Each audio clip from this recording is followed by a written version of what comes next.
Hello my dear students, welcome back to my channel. Today is the 12th lecture of geometrical optics. In the last class we started with dispersion and ended with refraction through curved surface. In today's class we will continue with refraction through curved surface. We'll do some problems based on refraction through curved surface and then we'll end with lens. Right? So let's begin with the class. In the last class we saw the conditions under which real image is formed and virtual image is formed, right? In today's class we will start with some problems related to refraction through curved surface. Okay, so let us begin with this question. It is given to you that find the position, size and nature of the image for the situation shown in the figure. So there is an observer here and this is the object.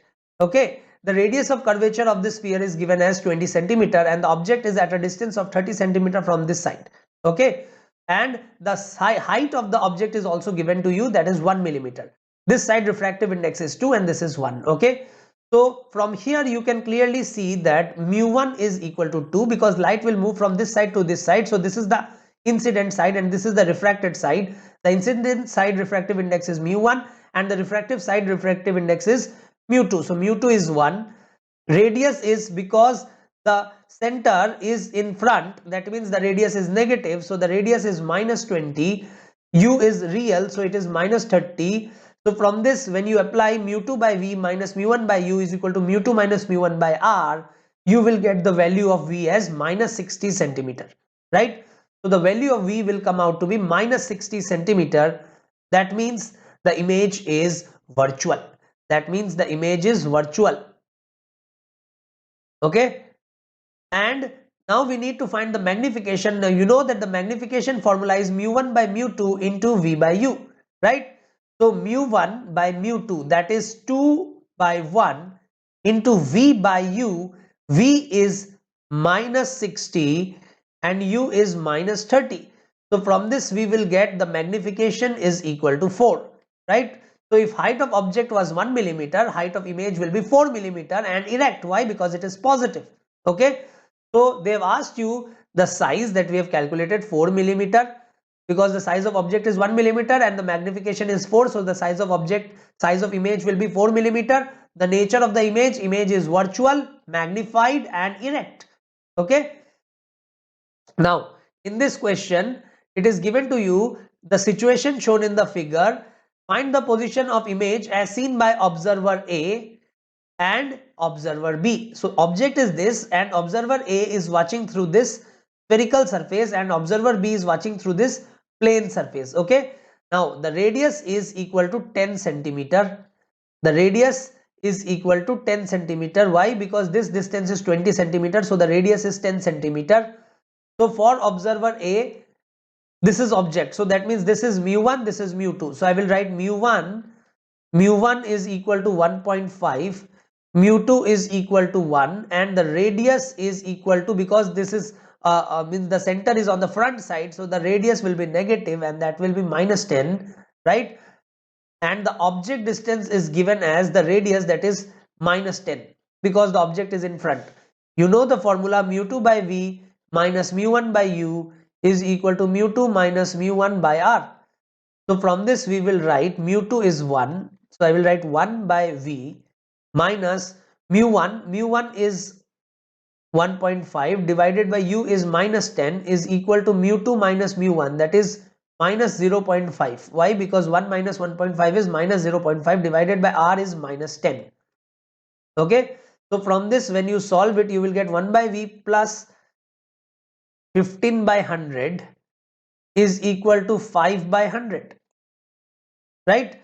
So from this you will get 1 by v is equal to LCM 100, 5 minus 15. So from this you will get minus 10 by 100, or you will say v is equal to minus 10. Okay, so this is the position of image. Minus means again virtual image. Minus means virtual image, that means in front. Okay, so the image will be formed at minus 10 centimeter. Object was also at minus 10 centimeter, that means the image is here only. Okay, so find the position of the image as seen by observer A. It will be here, right, on the object itself. Now for observer B, the light will go from here and there is a interface which is a plane interface, right? So for observer B, you will use this formula di by do mu2 by mu1. Okay, so from this you know that di is equal to, now light is moving from this to this, that means mu1 is 2 and mu1 is 2 and mu2 is 1. So I will write 2 by 1 into do is this object distance, that is 20. So that means di is equal to 40 centimeter. So that means the image is somewhere here, because object and image always lie on the same side of the interface. So the image is somewhere here. This is image for observer B. So this will see the object not at this position but at this position. Okay. So now there is one more thing. This formula for curved surface can also be approximated for the plane surface. I'll show you. See, there is a special case for refraction at plane surface. Just put in this formula r is equal to infinity, because for plane surface the radius is infinity. So if you put r is equal to infinity here, you will get n2 by v minus n1 by u is equal to n2 minus n1 by r. But if r is infinity, this term becomes 0 and you get v is equal to n2 by n1 into u, and that is precisely what you got. Di is equal to mu2 by mu1 into u or do. Okay, this is di is equal to mu2 by mu1 into do. So that means the formula that we have derived here is correct, because it is giving you the same formula for the refraction through plane surface when you put r is equal to infinity. The same sign of v and u implies for the object and the image are always on the same side of the interface separating the two media. So if you write the above formula as v is equal to u by mu relative, it gives the exact relation between the real depth and the apparent depth, right? So that means this formula that we derive for curved surface is correct, because when we approximate it to a plane surface, you get the same formula that we derive for the plane surface. Okay, now let us do one more question. Suppose you have a sphere here whose refractive index is 2. Okay, and suppose a ray of light which is parallel to the surface is coming and striking this side. The radius suppose is 10 centimeter. Then the question is, find the final image. Find the final image. So for the first surface, instead of find the final image, they can also ask find focus of this combination. Okay, so because a parallel beam of light after refraction will intersect or will pass through or will appear to pass through focus. Okay, so they can also ask you find the focus. But anyways, we are finding the final image now. I have not defined the word focus for the lens yet. That we will do it in the next class. Find final image. So for the first surface, listen carefully. Mu1 is 1, mu2 is 2, and r is plus 10, because the center is behind, because the light is coming from this side. So this is the incident side or the front side, and this is the refracted side or the behind side. So r is plus 10 and u is minus infinity, because the rays are coming from infinity, right? So if you apply the formula mu2 by v minus mu1 by u is equal to mu2 minus mu1 by r, you will get mu2 is 2 by v minus mu1 is 1 by infinity is equal to mu2 minus mu1, that is 2 minus 1 divided by r is plus 10. Now 1 by infinity is undefined, or you can say it is 0. So you will say 2 by v is equal to 1 by 10. So from this you will get v is equal to 20. So this is the image. V is equal to 20. That means the image is formed here. This is I1. But I1 acts as object for the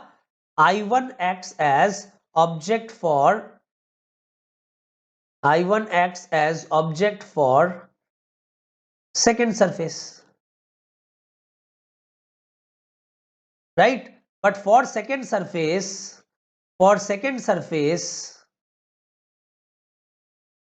object distance becomes 0. Why object distance becomes 0? Because it is on the pole of the second surface, right? This object is on the pole of the second surface. So that means v is also equal to 0. That means image is also at the pole.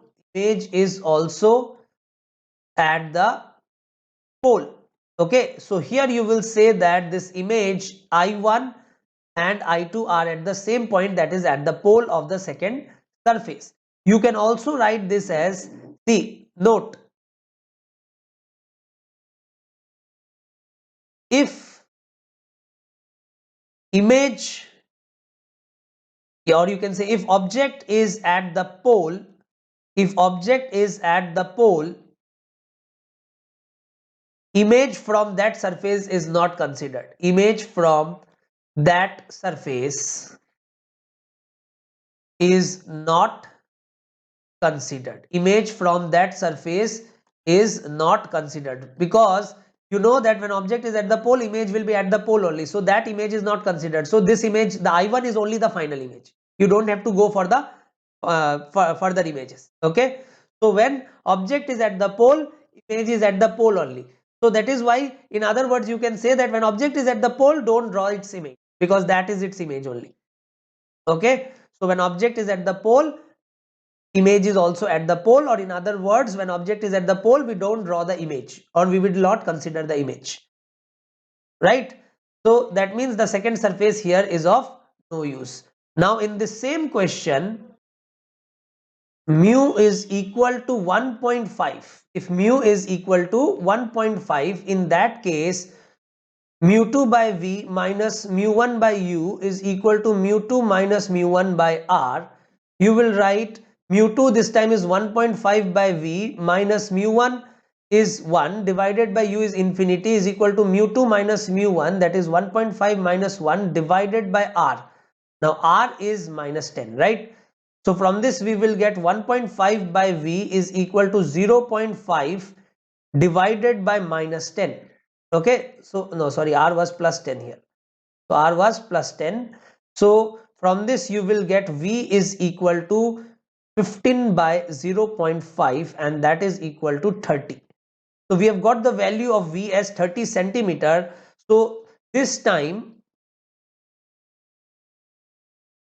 see, the image formed of this parallel beam of light is at a distance 30 centimeter. That means this is the image I1, right?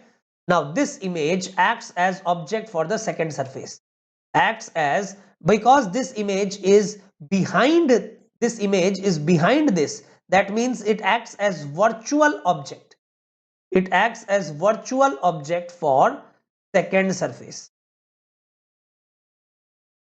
How can I be sure if it is behind? Because light is moving from here to here. If object is here, that means the object is behind. Object is behind, that means the object is virtual. Okay, so this object is virtual for the second surface. Now this distance is 30 centimeter. This distance is 20 centimeter, because the radius is 10 centimeter, so the diameter is 20 centimeter. So this distance will be 10 centimeter. So now light is moving from here to here. So this time mu1 is 1.5, mu2 is 1, radius is minus 10 this time, because the center this time is in the front. So radius is minus 10, and the object distance is plus 10 because it is behind, right? So from here we will write mu2 by v minus mu1 by u is equal to mu2 minus mu1 by r, and mu2 is 1, v we need to find out, minus mu1 is 1.5, u is plus 10, mu2 minus mu1 is minus 0.5, and r is minus 10. So from this I will get 1 by v minus 150 or 15 by 100 is equal to 5 by 100. So from this you will get 1 by v is equal to 20 by 100, right? And that means v is equal to 5 plus 5. Okay, so v is equal to plus 5, that means the image is real. So this is the final image, and this is the position where you will see the image. Okay, so this is the final image I2.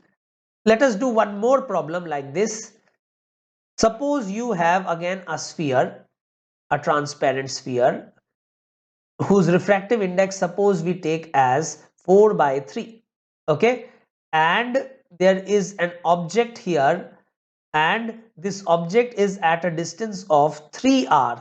where r is the radius of the sphere from this surface. Okay, then again the question is find the final image. Find the final image.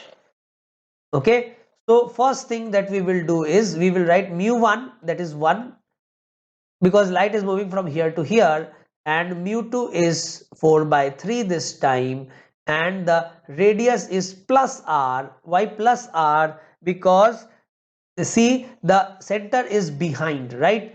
And u is equal to minus 3r.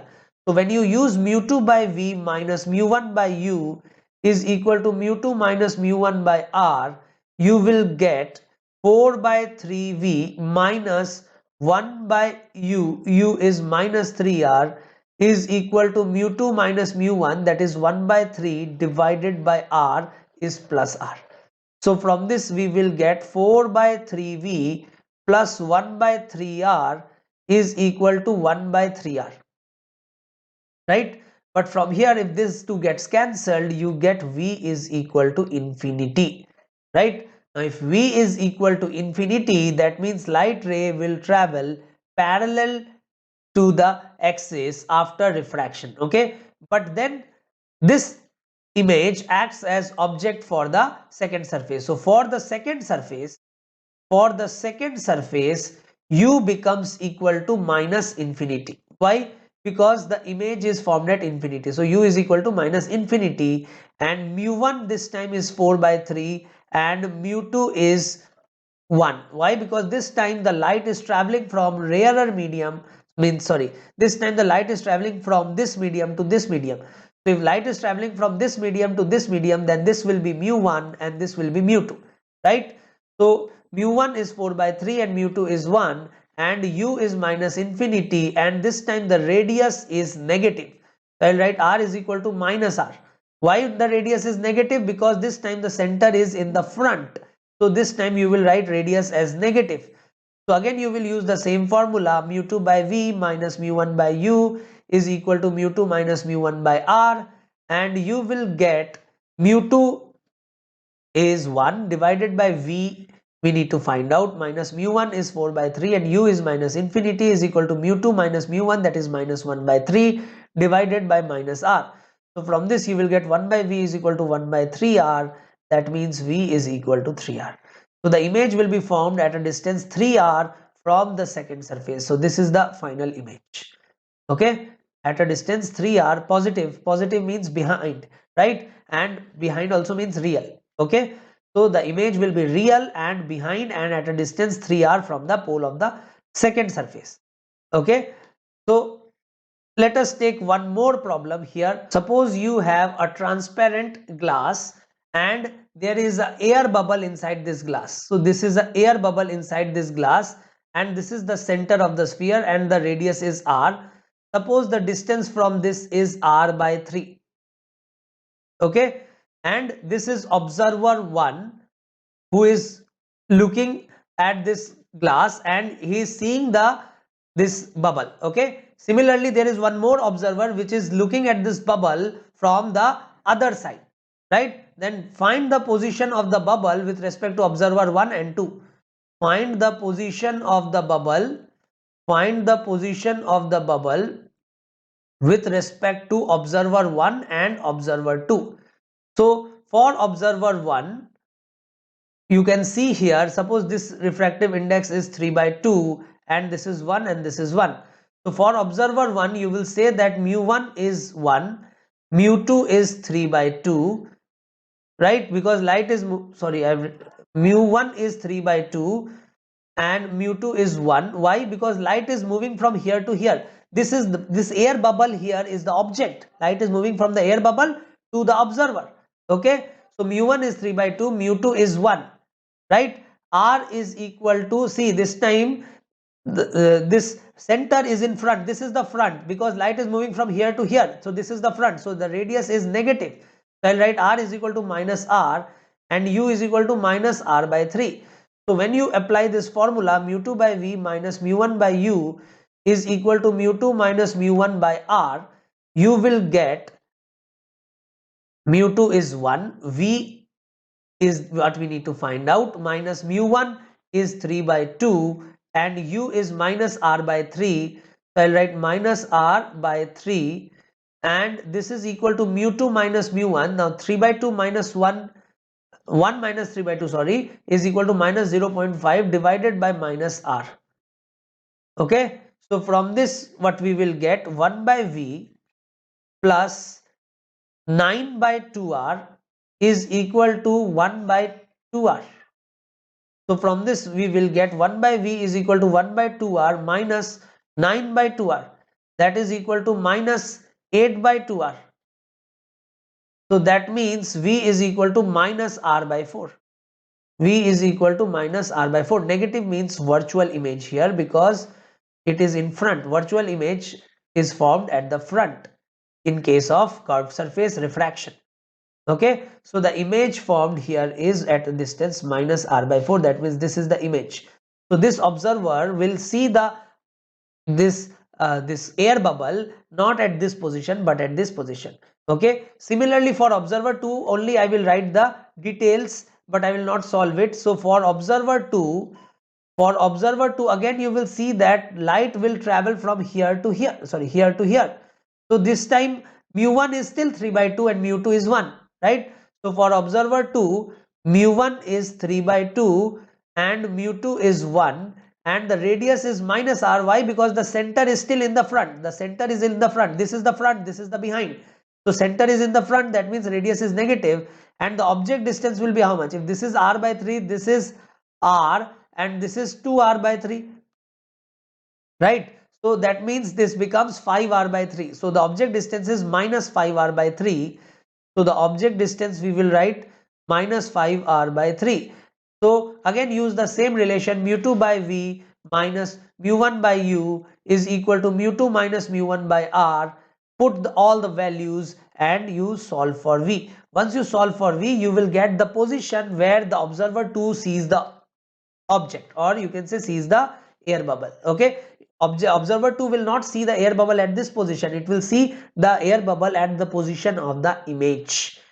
Right, now let us look at this question. In this question it is given that the figure shows a transparent sphere of radius r and refractive index mu. An object O is placed at a distance x from the pole of the first surface so that a real image is formed at the pole of the exactly opposite surface.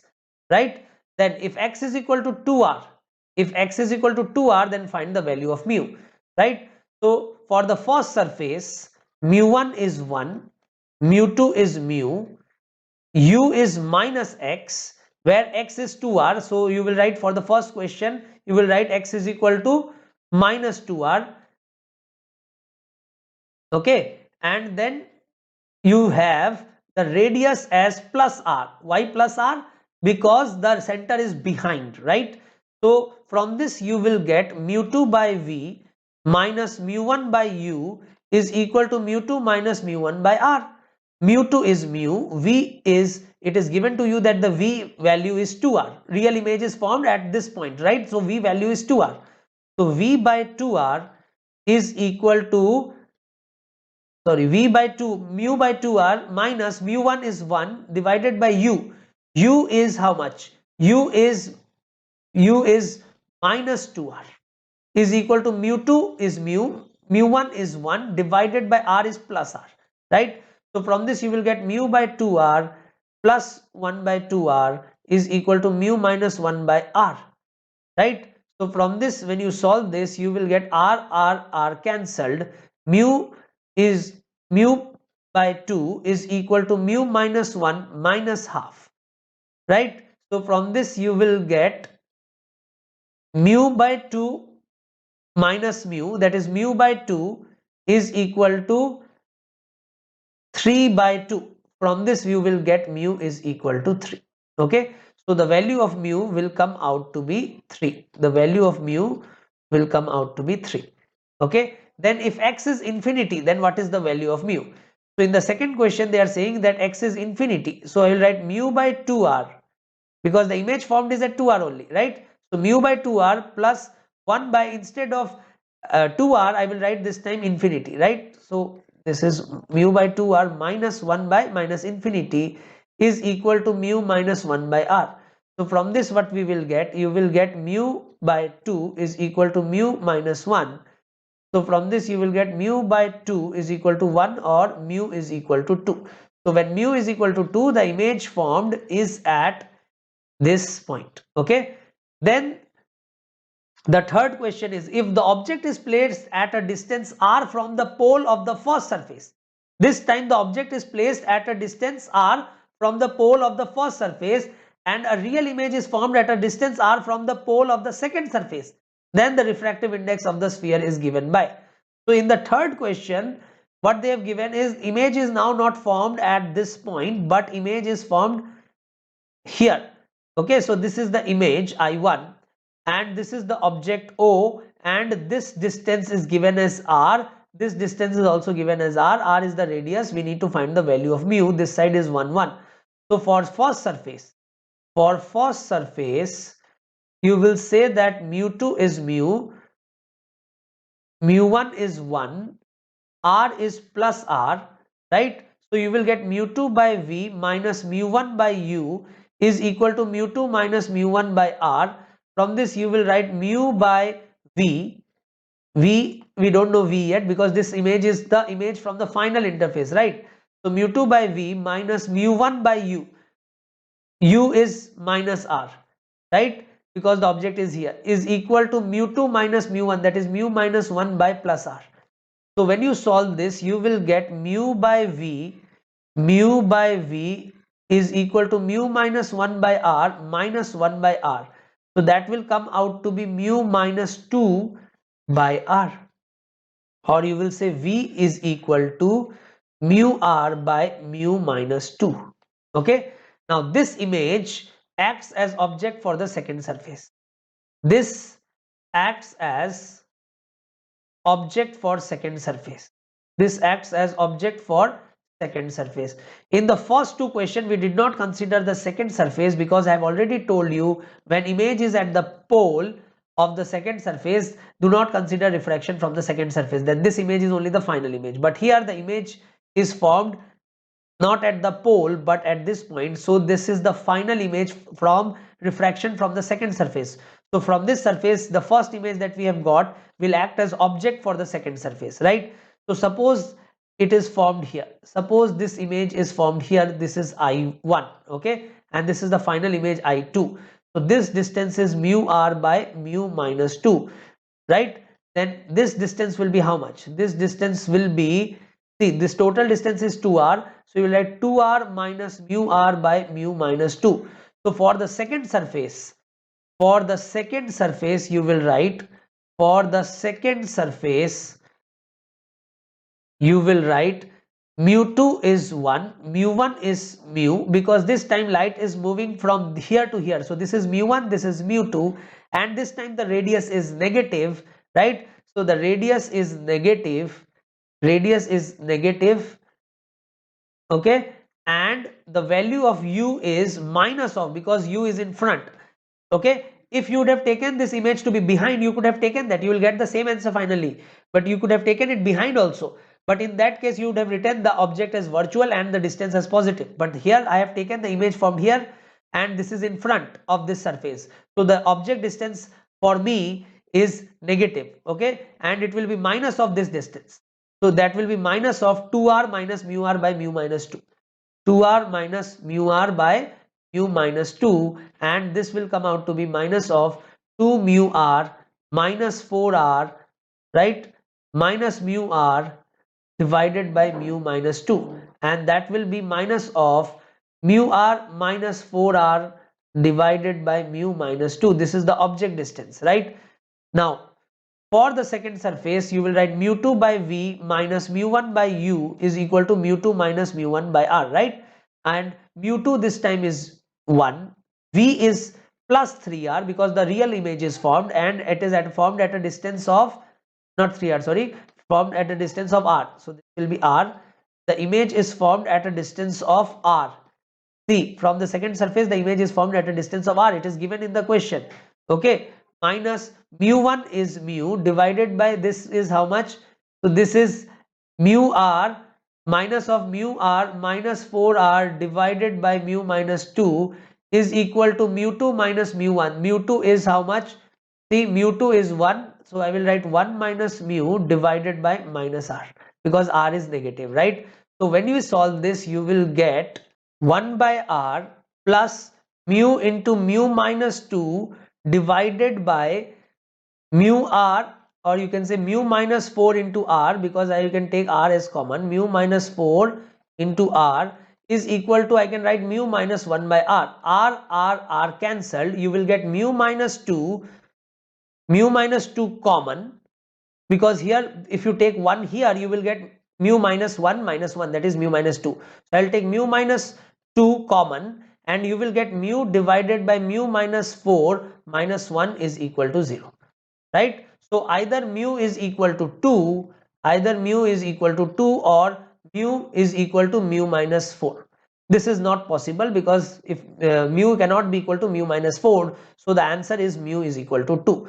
So when mu is equal to 2, an object which is at this position, that is at a distance r in front of the front surface, the image will be formed at a distance r behind the second surface. Okay, so the answer for this question will be 2. Now we will start with thin lens. A lens. What is a lens? A lens is a piece of transparent material which has two refracting surfaces. At least one of them is spherical or curved. Okay, and the refractive index of the material of the thin lens has to be different from the surrounding. That means, see, the radius of curvature of both the sides can be different. Okay, the radius of curvature of both the sides can be different. Now, a thin lens is called convex if it is thicker at the middle compared to the ends. Similarly, it is called concave if it is thicker at the ends compared to middle. Okay, now a convex lens can be of three types. First is a biconvex lens, that means it is convex from both sides. Okay, and if the radius is also same, then this biconvex lens is also called an equiconvex lens. That means equi means equal radius. Okay, so a biconvex lens means convex on both sides. Okay, then there is a plano-convex lens, that means it is planar on one side and convex on the other side, right? And then there is a concavo-convex lens, that means if there is concave on one side and convex on the other side. Now, how will you decide whether it is a concavo-convex or a convexo-concave lens? Listen carefully.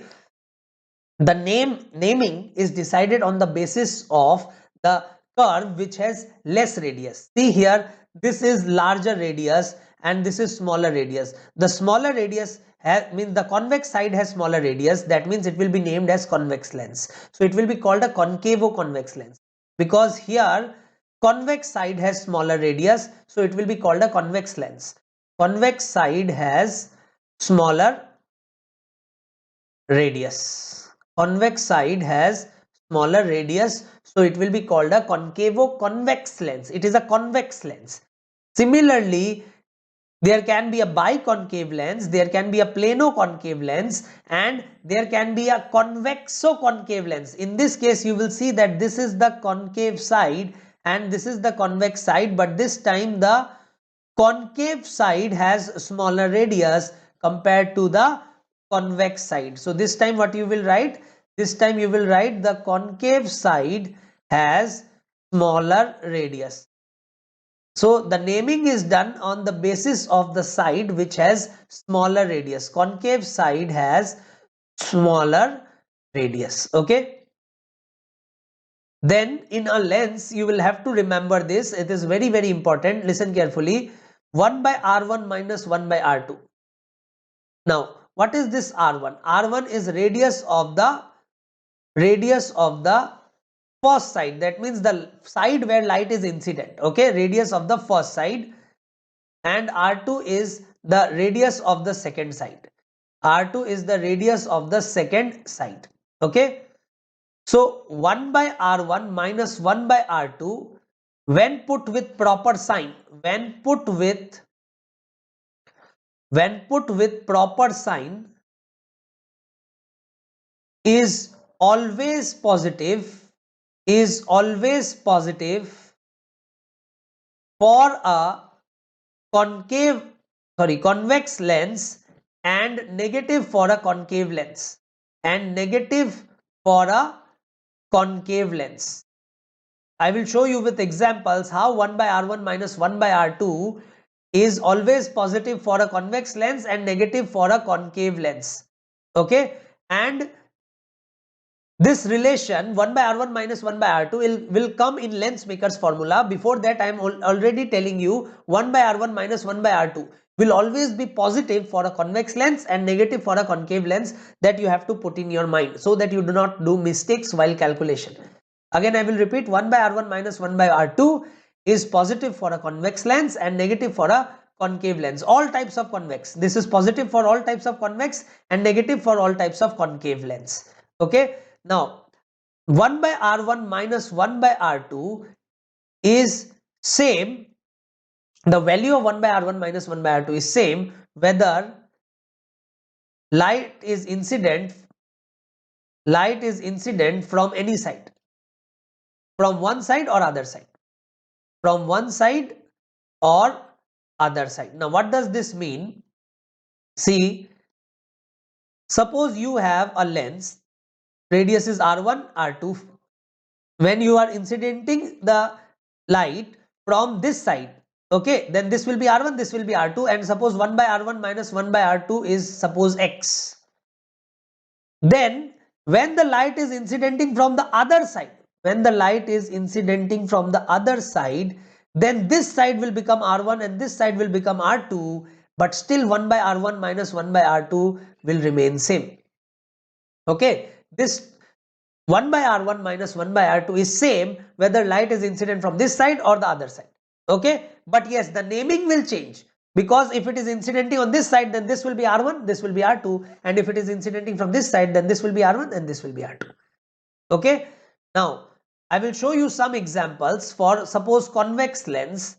So for convex lens, this is first I will show you a biconvex lens, and for biconvex lens, see, if suppose this side radius is 20 and this side radius is 30.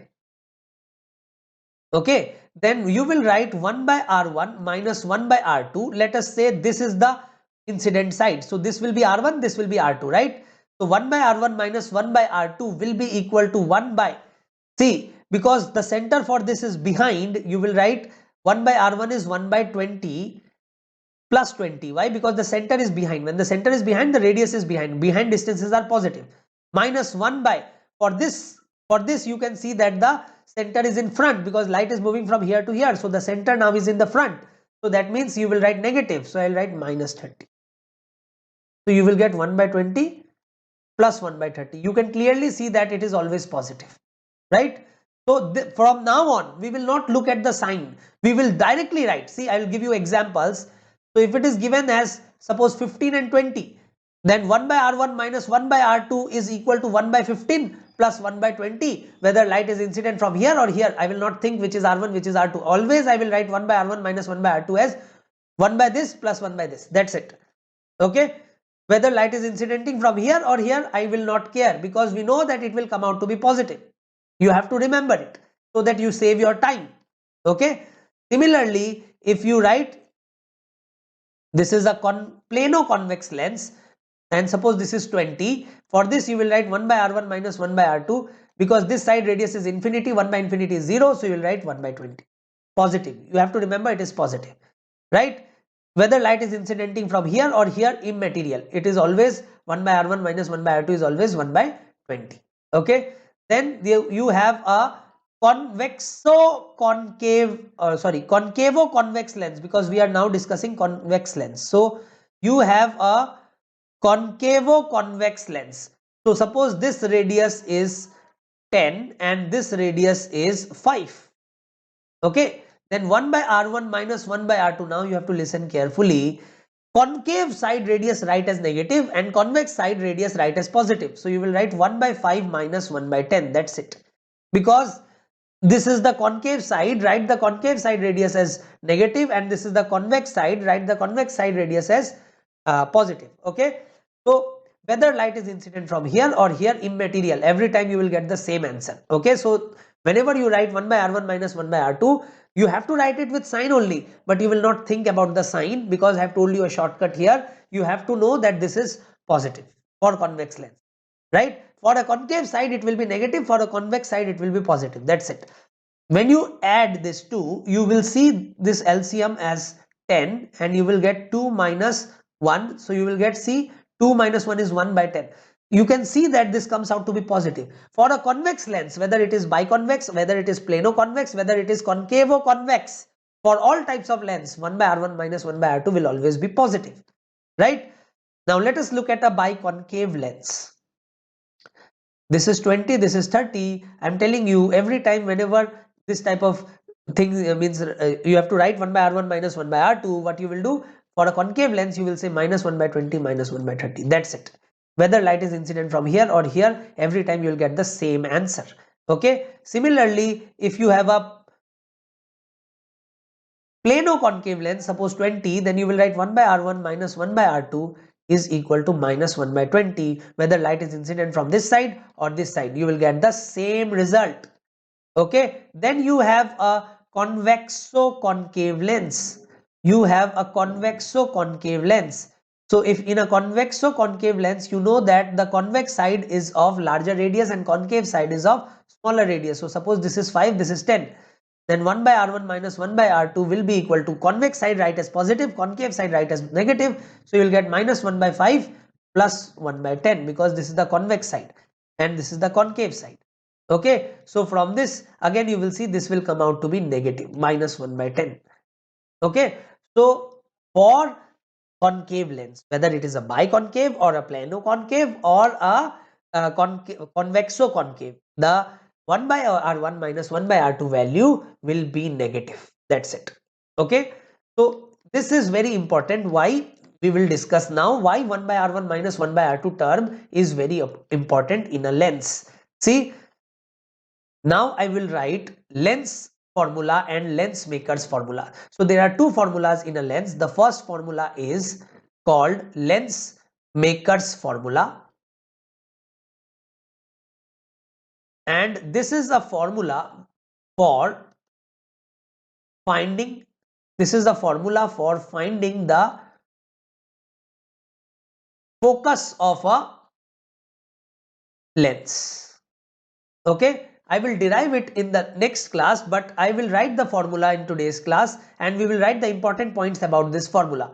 See, lens maker's formula for finding the focus of a lens, 1 by f is equal to mu of, you can write first mu relative minus 1 into 1 by R1 minus 1 by R2. That is why I have told you the sign of 1 by R1 minus 1 by R2, because this comes in the lens maker's formula. 1 by f is equal to mu relative minus 1 into 1 by R1 minus 1 by R2. Now you have to listen carefully here. Mu relative is equal to mu of lens divided by mu of medium.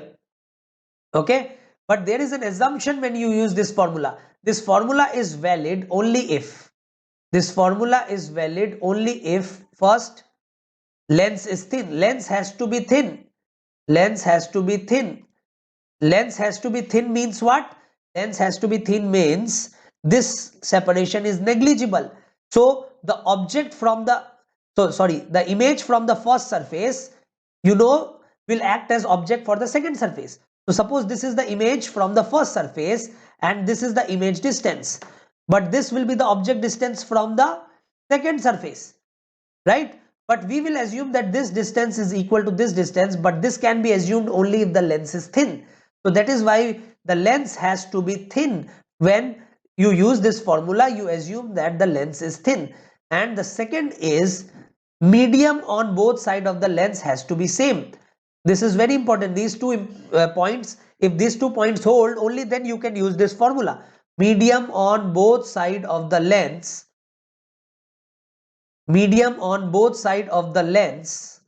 has to be same. Medium on both sides of the lens has to be same. So that means if this is the lens, then this mu, suppose this is mu dash, this is mu dash, the medium on both sides of the lens has to be same and the lens refractive index is mu. So this can be written as mu lens is mu and mu medium is mu dash.